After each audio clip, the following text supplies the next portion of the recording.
Friend request ni Lolo. Sa dilim ng gabing iyon, nakaupo si Marites sa maliit nilang sala, abala sa pag-scroll sa Facebook. Kaka-extend lang niya ng deadline sa trabaho, kaya't nagpapalipas oras siya bago matulog. Malamig ang simoy ng hangin at ang tanging liwanag ay ang liwanag mula sa screen ng kanyang cellphone. Biglang tumunog ang notification. Isang friend request ang natanggap niya. Napakunot ang kanyang noo nang makita ang pangalan. Juan de la Cruz, ang pangalan ng kanyang yumaong lolo. Natulala siya sandali bago niya pinindot ang profile. Ang profile picture ay kakaiba. Isang lumang larawan ng kanyang lolo, suot ang paborito nitong sombrero, nakangiti. Pero ang hindi niya malimutan ay ang caption sa ilalim, "Miss mo na ba ako, apo?" Napabalikwas si Marites.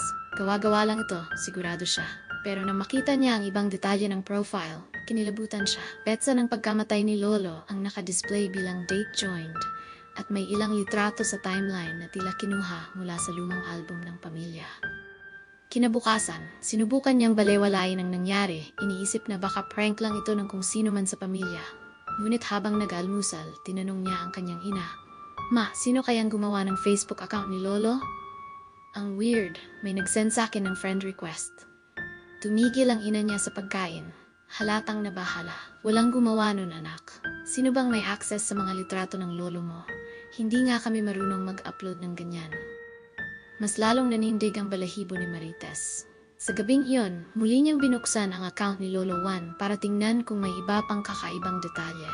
Doon niya nakita ang isang bagong post. "Apo, bakit hindi ka dumalaw? Hinahanap ka namin dito." Sa ilalim ng post, may mga komento mula sa mga account na hindi niya kilala. Ang karamihan ay puro, "Nasaan ka na? Sumama ka na rito." Hindi niya napigilan ang sarili at nag-message sa account. "Marites, sino ka? Huwag kang manggulo. Patay na ang lolo ko. Lolo Juan, hindi mo ba ako kilala? Ako nga ito. Ayaw mo ba ako makita ulit? Tigilan mo na to. Buksan mo ang pinto." Natigilan si Marites. Ang bahay nila ay tahimik at ang pinto sa sala ay nakalock. Ngunit nang lumingon siya, may marahan at mabagal na pagkatok. Tok, tok, tok. Halos hindi makahinga si Marites habang papalapit sa pinto. Inisip niyang baka nanay lang niya o kapatid ang nasa labas. Ngunit nang sumilip siya sa peephole, wala siyang nakita. Wala ni Anino o kahit sinuman sa labas. Bumalik siya sa kanyang kwarto, nanginginig. Subalit hindi siya nilubayan ng mga notifications sa kanyang cellphone. Puro mensahe mula sa account ni Lolo Juan. "Bakit hindi mo ako pinapasok? Nandito lang ako sa labas. Nagugutom na kami rito."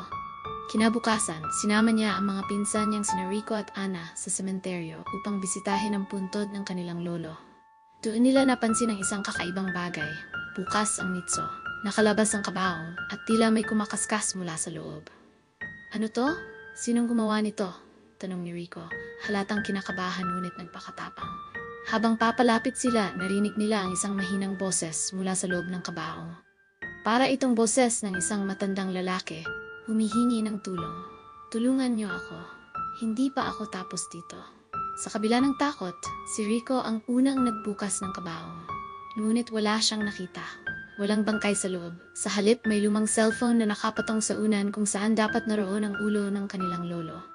Bukas ang screen at naroon ang profile ni Lolo Juan. May bagong post. "Salamat sa pagbisita mga apo, pero hindi pa ito ang huli." Pag-uwi nila, sunod-sunod na kakaibang pangyayari ang naramdaman ni Marites at ng kanyang pamilya. Ang kanyang cellphone ay laging tumutunog kahit naka-silent. Sa bawat notification, iisa lang ang mensahe, "Sumama ka na sa amin." Minsan, makakakita siya ng mukha ng kanyang lolo sa reflection ng mga bintana. Sa gitna ng gabi, may mararamdaman siyang malamig na hininga sa kanyang batok.